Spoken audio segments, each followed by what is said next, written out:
What you're looking at now is one of, if not the fastest way to level up solo in Borderlands 4. Now there's a few caveats to the method, and depending on circumstance you may want to take different routes with this, but I'll explain all of the pros and cons, how to do it, and the most efficient way to farm your way to level 50. I'll also explain why you want to max level first before farming other stuff, but yeah, we'll get into that later. So this XP method revolves around the bounty system and vile bounty system. Now the highest XP out of the two is doing vile bounties, however please note this won't unlock until you've activated ultimate Vault Hunter mode. Once you beat the main game campaign you'll be given a couple main quests that essentially take you through and activate this. It's pretty obvious, just make sure you've done that first, else you won't be able to do them.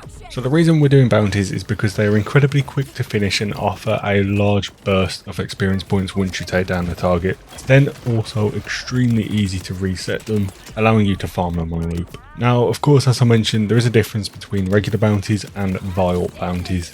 Regular bounties you're able to do pretty much throughout the whole of your playthrough of Borderlands 4. Basically you get given a target, go over, kill the target, and you get XP. Then however you have vile bounties which are slightly different. These will have you come across the enemies that have the crystals that you need to smash before you're able to deal damage to them, which makes them more difficult to kill, and honestly they can be very annoying depending on your setup. Now while they are more difficult to kill, they also give a better reward. One being more XP, albeit it isn't a whole lot of XP more. It's usually around 2,000 or 3,000 depending on your level. However, what's great about these is that once you defeat it, you also get a reward which you can access through your inventory that have quite a high chance of dropping a legendary. In my experience, it seems to be about 1 in 6. Maybe I'm lucky, that's just my experience. If you're efficient doing these, you'll level up maybe once every 15 minutes. But let me go through the method on how to actually farm this, and then I'll explain to you the do's and don'ts. Bounties do spawn in every single safe house across the world of Borderlands 4, however the most optimal method of doing this is to teleport over to the makeshift chalet which is on the left side of the map. The reason this is the most optimal safe house to do this method from is because the bounties tend to spawn in the same place every time. There's around 4 different spawn locations that are incredibly close to the safe house and make resets very fast. Every now and then you will get a bounty that's slightly further away. If you get that one, feel free to still go over to it, but also you can just abandon the quest and reset and go again. So yeah, once you are in the makeshift chalet, go over to the bounty board and you're looking for the purple icons which are vile bounties. If regular bounties do spawn, I do still recommend picking those up as well. As I mentioned, the spawn locations are going to be very close within each other, so it's still worth doing them for the high XP drops. And yeah, the farm method is straight up as easy as accept the quest, go over to the location and kill the enemy.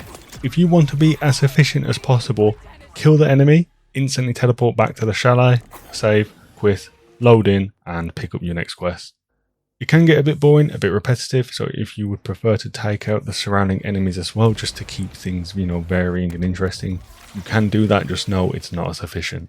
Likewise, if you're bored of doing the same bounties in the same locations, you can go and do these from any other safe house on the map. Just note the spawn locations of the bounty target can be quite distant from other safe houses around the map. Again, it depends on your personal preference versus efficiency. So this is now where we get into a couple caveats with doing the vile bounties. As I mentioned, these guys can be quite annoying to kill, as I'm sure you found yourself. Unless you have a weapon with high splash damage like a launcher, a Torgue shotgun, things of that nature, they can be quite tricky to kill. If you are finding that, it may be worth going and farming a boss on repeat until you get a couple good legendaries that allow you to get through these guys faster.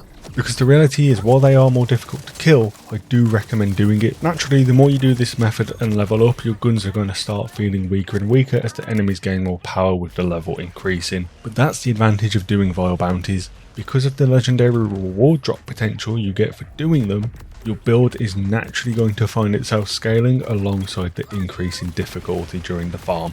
Whereas if you only do regular bounties, sure, your XP difference isn't going to be that noticeable, but your build will likely start falling off much harder. I mean, here's a clip now of me going through around 10 or so rewards after farming this for a little bit, and I got some pretty cool pieces of equipment that made my farm more efficient after I stopped recording and continued on my way to level 50. So yeah, recap, bear in mind your current power level. If you're struggling to kill the vile bounty enemies, maybe go farm another boss using that Moxie rematch system. And yeah, when you feel that your build is now kind of at a matching level, come back to this method. And that loops me into my initial statement. Why are you XP farming to level 50? Because, I mean, there's so much to do in this map. There's so many different side quests and optionals you can go explore. So why grind like this so repetitively to hit 50? Well, the main reason you want to do that is because all of these optional quests that are so cool will tend to offer a unique reward for doing the quest. Likewise, as you're progressing through and doing these, your chances of naturally finding a legendary drop are quite possible. However, you might find the best legendary for your class or build, but in around 3 or 4 levels, it's now going to be out-leveled and no longer worthwhile using. However, if you do all these quests while you're already at level 50, the loot you're going to be getting is also going to be matched to level 50. Therefore, any items you drop are all going to have relevance, they're not going away anytime soon. And yeah, that way, if you do find the god roll you're looking for, just know you've got that forever. Well, until a level capping comes in. And yeah, that's same with unique rewards as well. Typically in Borderlands games, there'll be some pretty unique blues or purples from quest rewards that out DPS even legendary items, so making sure you get those at level 50 can be a game changer. If you've clicked on this video and watched through, I'm sure that means in your mind you've already decided you want to hit 50, so maybe the justification isn't needed, but I thought it'd make sense for me to explain that anyway.